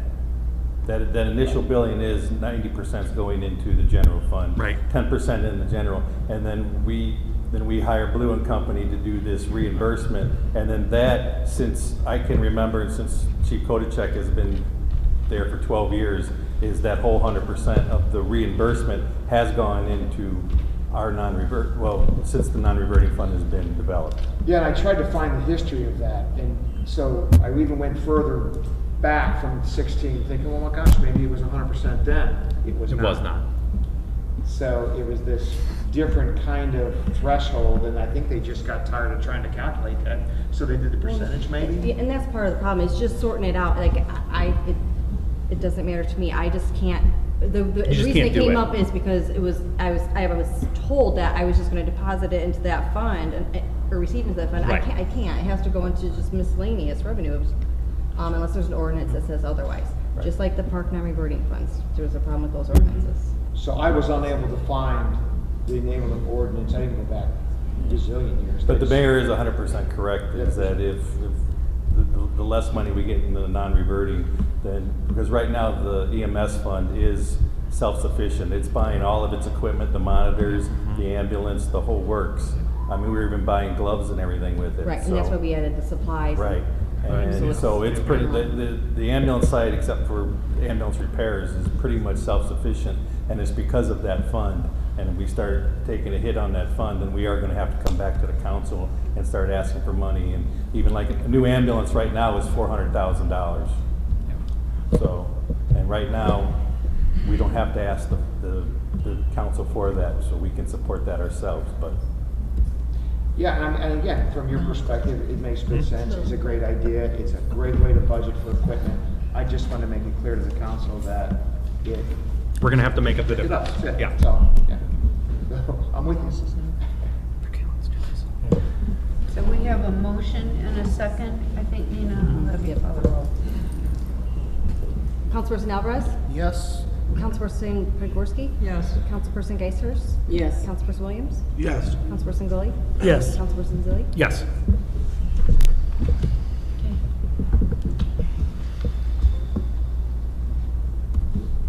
Okay, I think that was the end of the ordinances. Well, I just was hoping this agenda was right when I was looking at it. I got like 3 of them going here. Okay, we have petitions and remonstrances from the public. So if anybody from the public would like to speak, please state your name and your address and try to keep your comments to 2 minutes.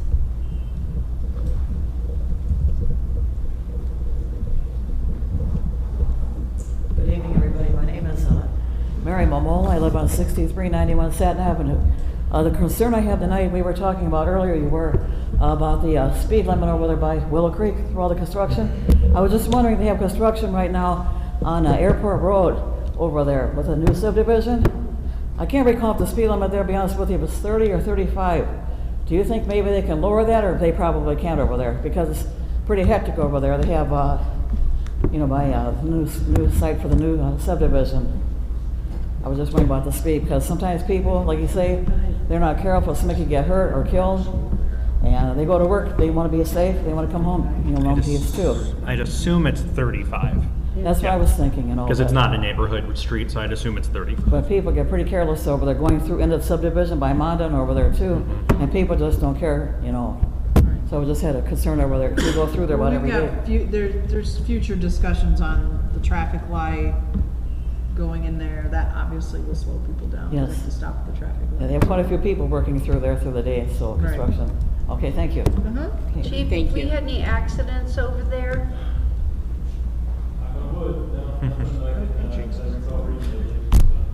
Now you asked that question. What? Now there's gonna be an accident. You jinxed it. You jinxed it for him. I didn't mean to jinx anybody. Right. Thank you, Mary. Would anyone else care to speak to the council? If so, please state your name and address. Sheila Sika, 5544 Stone Avenue. As if you don't know. One of the problems I'm having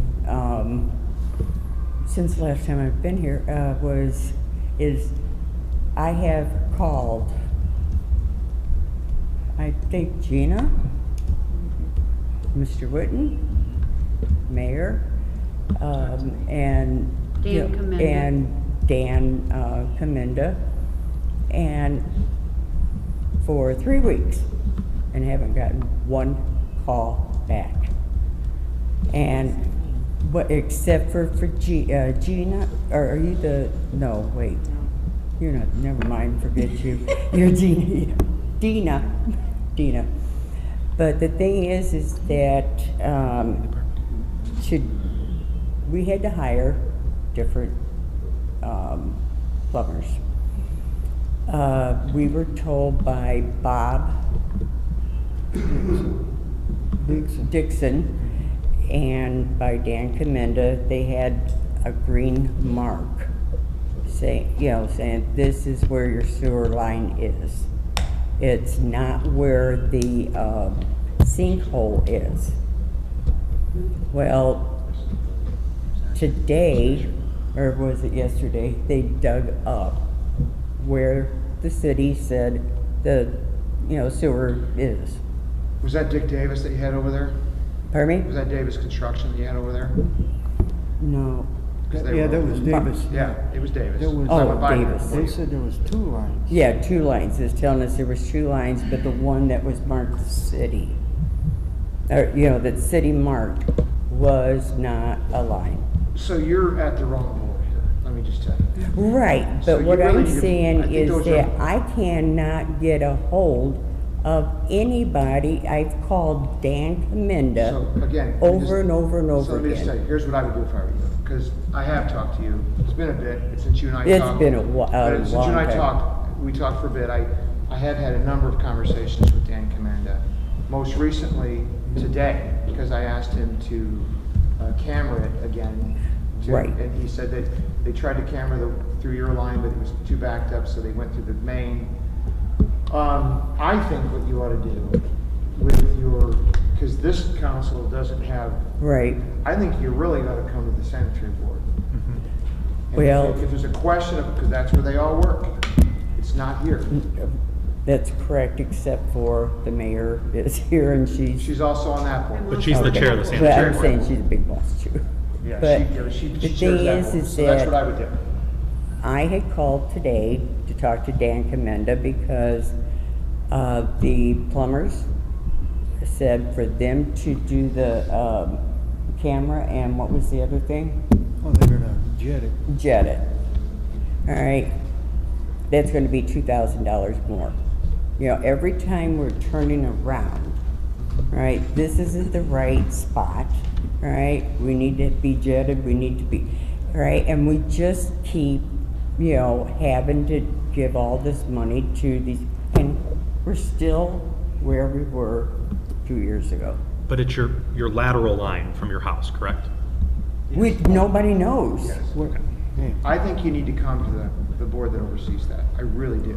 Well, by tomorrow, it's gonna be too late, because they need the, you know, camera and the jet, and the city's got it, but they said, we can't do this. Well, your lateral was backed up, I think, is what Commenda told me, so they couldn't get the camera through there. But I don't want to get too far into that tonight, but, so, They meet Thursday. yeah. they The meet sanitary board they meet meets on Thursday at 3 Right, o'clock. but they're supposed here. to hopefully do that tomorrow to find out where the problem is. What you gonna say? What I wanted to say was, okay, they said we had 2 lines. Oh, that's what they told the plumber. And what we were gonna do, we were gonna take that one line and cross it back into the main sewer line, and we would have been done. But there was no line there was no tap in. That's, what was it, $4,500, okay, on false information. So you really need to bring that up to the board that oversees that. I mean, if you, because this council doesn't do that. That's statutorily under the sanitary board. That's who Commenda works for. That's the who Bob utilities. Dix- Yeah. But it would be nice if, I mean, in the 3 weeks that I have called numerous times, that he would, you know, and you guys are bosses, all right, would return a call. Well, I know you spoke with Norma. Right. Because she told me the She's the conversation. only one that's, And I know you've talked to Dan. I know But you've that was talked to in Dan December. Commenda. No, it was not December. yeah, it So- was no, because it I wasn't. had a It was- massive it was not heart December. attack at the I beginning talked to of you in December, January. and then I talked to you again a couple of months ago, and you kept saying I was Dan Commenda. And No, I kept that was correcting you at- and telling you, no, I'm That Dan was at the Wick. January meeting. No, it was not. But anyway, Yes, it's it okay. was, because I had I'm not here to argue. I'm a just heart telling you, attack you right need to after go- that meeting. You need to go to the sanitary board and address your concerns. They're the board that has oversight statutorily. This council does not. So the things that you are bringing to the council, they don't have the authority to really do anything about. You need to go to the sanitary board, and the mayor chairs that board as well. But another thing That's I it. wanted to bring up is even Debbie, when she went over to the sanitary sewer department to try and find out. I just talked to them. I didn't go over there. I just Oh. inquired for you. Because Good. you came to that you came to that council meeting, Right. and then it was passed that Right. Dan would look But into it. you- That's the last time I've talked to you. Right, but what I was gonna say is you told me that they could not tell you who filled that, you know, sinkhole. Well, In other words, actually, we what I are told getting you the is they runaround said they from did here, not from do it. there. Pardon me? What I actually told you is that they said they did not. Right. but they They did. can't tell you who filled it, but they can They tell you did. they They didn't didn't do fill. it. They felt Yeah. they did not do it. They finally told us they did. I have no idea what they told you. That's what I'm saying, is they're even lying to you guys. Well, Mrs. I'm not- Osaka, I'm you not need to gonna come question to the that. sanitary board That's- meeting, because that's the utilities.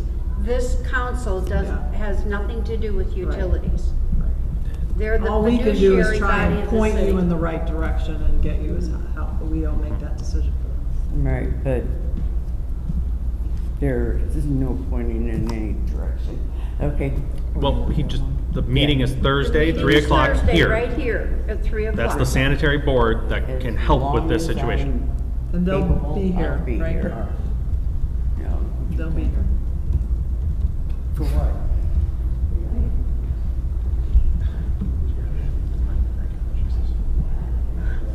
So is there anyone else who would like to speak to the council or bring anything up? If not, I will entertain a motion to adjourn. Motion to adjourn. Second. All in favor signify by saying aye. Aye.